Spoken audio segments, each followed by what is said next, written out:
प्रिय किसान भाइयों, जैविक खेती एवं नेचुरल फार्मिंग से जुड़े हुए देवियों एवं सज्जनों, डियर स्टूडेंट्स, मैं doctor DK Singh, professor Pantnagar university. जैसा कि मैं पिछले वीडियोज़ और यूट्यूब के द्वारा आप सबको बताता आ रहा हूं कि आप नेचुरल फार्मिंग किस तरह से करें, कैसे करें कि आपको कम लागत में ज़्यादा उत्पादन हो सके, ले सकें आप लोग और उससे ज़्यादा किसान भाइयों को फ़ायदा हो।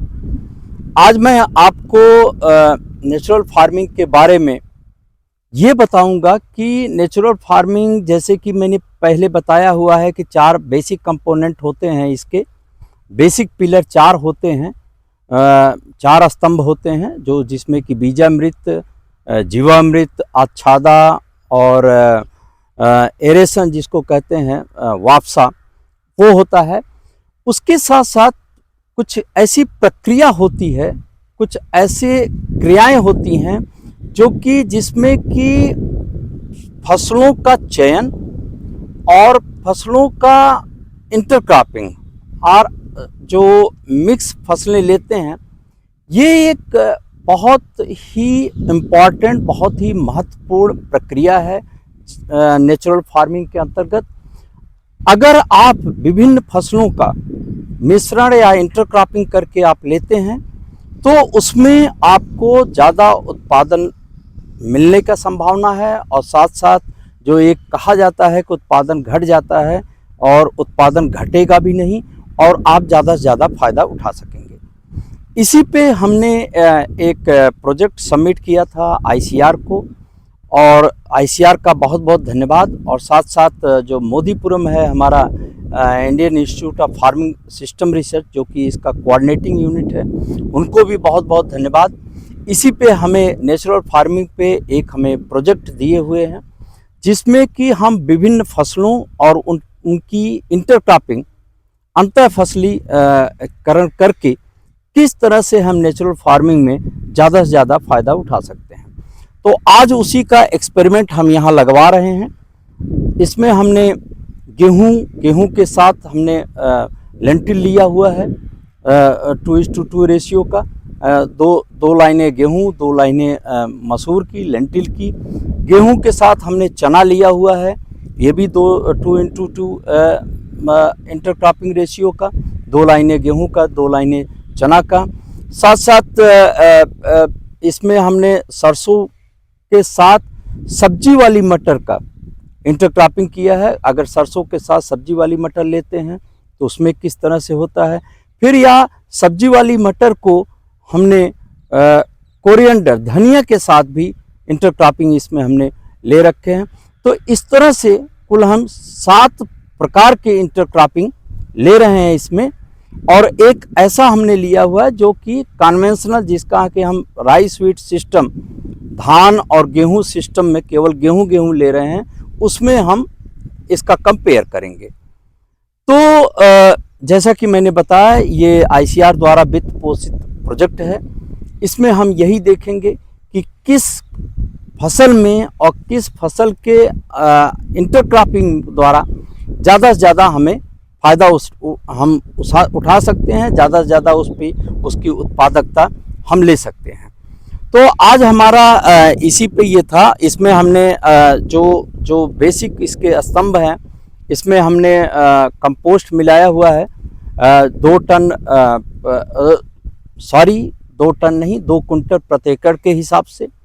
साथ साथ इसमें हमने जो घनजीवामृत है वो बना के इसमें डाला हुआ है, ये भी 2 कुंटल प्रति एकड़ के हिसाब से या 5 कुंटल प्रति हेक्टेयर के हिसाब से, हर एक प्लाट वाइज इसको कैलकुलेट करके इसमें डाला हुआ है। और जो ये बीज है, अगर आप बीज देखें ये, तो बीज को भी हमने ये शोधित किया हुआ है बीजामृत से। ये बीजामृत बन के रखा हुआ है, कल हमने बनाया था बीजामृत, और इसको बीज को भी हमने बीजामृत से शोधित किया हुआ है।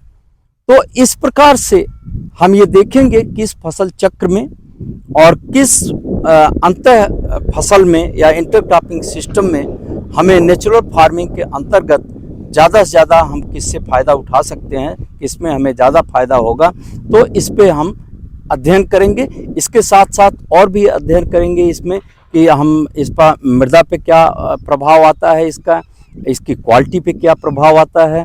नेचुरल फार्मिंग में विभिन्न तरह की फसलों और फसलों का इंटरक्रॉपिंग के अंतर्गत, अंतर फसली के अंतर्गत अगर हम ये करते हैं तो हमें इसका ये सारा अध्ययन इसमें हम करेंगे।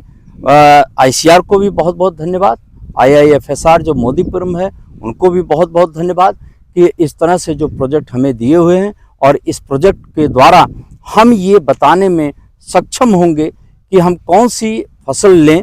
क्योंकि हमने जो पीछे भी हमने जो कि मैंने बताया हुआ है, कई सालों से मैं अध्ययन कर रहा हूँ ऑर्गेनिक फार्मिंग में भी, नेचुरल फार्मिंग में भी। तो मैंने ये देखा है कि अगर आप नेचुरल फार्मिंग के तहत केवल एक फसल और विशेष रूप से धान्य फसल जैसे गेहूं है और जैसे आपका सरसों है या धान है, पैडी है, केवल अगर एक फसल लेते हैं तो उसमें उत्पादकता थोड़ा घटने के चांसेस रहते हैं, क्योंकि वो जो फसलें होते हैं, इस तरह की फसलें, उन पे पोषक तत्व रिक्वायरमेंट, विशेष रूप से नाइट्रोजन रिक्वायरमेंट बहुत ज़्यादा होती है। और जब आप अंतर फसल लेते हैं, विशेष रूप से चाहे ये धान्य फसलों के साथ साथ दलहनी फसल मीन्स गेहूं के साथ अगर चना लेते हैं, गेहूं के साथ लेंटिल लेते हैं, अगर इस तरह से लेते हैं तो हमारी कोई उत्पादकता में कोई कमी नहीं आती है। तो इसी प्रकार से हम यहाँ बहुत सारी फसलों का इंटरक्रॉपिंग करके और हम इसमें देखने जा रहे हैं। आज के लिए बस इतना ही। आगे हम आपको नेचुरल फार्मिंग के बारे में बहुत सारी चीज़ें आपको बताते रहें। कृपया हमारे इस वीडियो को ज़्यादा से ज़्यादा लोग सब्सक्राइब करें, और किसान भाई लोगों से अनुरोध है कि वो इसको सब्सक्राइब करें। और जो हमारा यहाँ का अनुभव है, इस अनुभव को, क्योंकि रिसर्च में या जैविक खेती करें या नेचुरल फार्मिंग करें, इसमें हमने देखा है अगर रिसर्च और थोड़ा सा जो किसान करते हैं उसमें छोटी छोटी चीज़ें होती हैं जो माइक्रो मैनेजमेंट बोलते हैं, छोटा छोटा प्रबंधन होता है। अगर उस तरह से करके करेंगे तो आप ज़्यादा से ज़्यादा फायदा उठा सकते हैं। बहुत बहुत धन्यवाद। जय हिंद, जय भारत, नमस्कार।